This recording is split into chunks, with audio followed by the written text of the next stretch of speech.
Hi everyone! Welcome to the Wanders and Wonders channel. This is the second video on my trip to Africa about the villages in Douala and Cameroon. During my trip to Africa, I visited two villages, one in Togo and another in Cameroon, and each left a unique impression on me. The first village I visited in Togo was only about a 2-hour drive from the main city. We went to see the public school there and it was empty of students since they were on summer break. Inside most of the classrooms, the desks were thrown around and stacked in a disorderly manner. It looked as if the school hadn't been used for years. Blackboards were full of course content in French or English.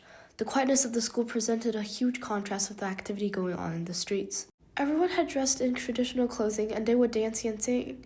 To my surprise, the activity was actually a funeral. The only funeral I've ever been to was a funeral in China many years ago.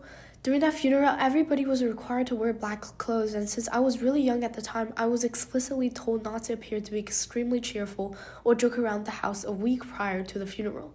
There were only a selective group of relatives and friends invited to the funeral, and everyone was quiet with melancholy during the event, which was completely different from the funeral I saw in Lomé. Afterwards, I got home and did research on funeral rituals and traditions in Togo, and I discovered that in contrast with the Chinese funerals I attended, they valued community involvement in traditional music and dances in funerals, and they also treated funerals as celebrations. My next stop was in Cameroon, where I traveled a little further, about 4 to 5 hours from the city up into the mountains. The village there was more developed than the one I had visited in Togo. When I stepped inside the homes, I was surprised to see that everyone had TVs, though the rooms were quite simple with only a few pieces of furniture. Despite its simplicity, the house had a cozy atmosphere, and the family we visited, even though they did not know who we were at all, welcomed us warmly. They had 4 to 5 kids running around the front of their houses, calling and chasing each other happily. An older teenager was standing next to the house and watching his brothers and sister with a lighthearted smile. Once the children saw us, they waved at us enthusiastically. I couldn't understand what they were saying, but it was clear that they were really happy to see us. Most of the kids were shy, and since we were strangers, they did not come directly up to us. But after we waved and smiled at them, they ran closer to us and hugged us. The family was extremely friendly. They showed us around their house and even offered me a chance to cook with them. Much of the food they prepared came straight from their backyard, completely natural.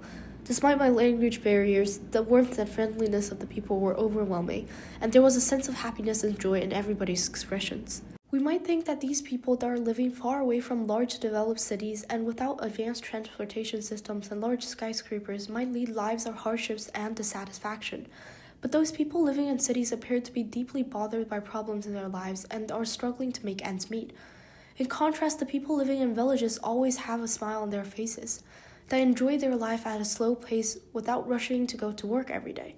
They are not at all bothered by the environment they are living in and not at all pressured by materialistic pursuits.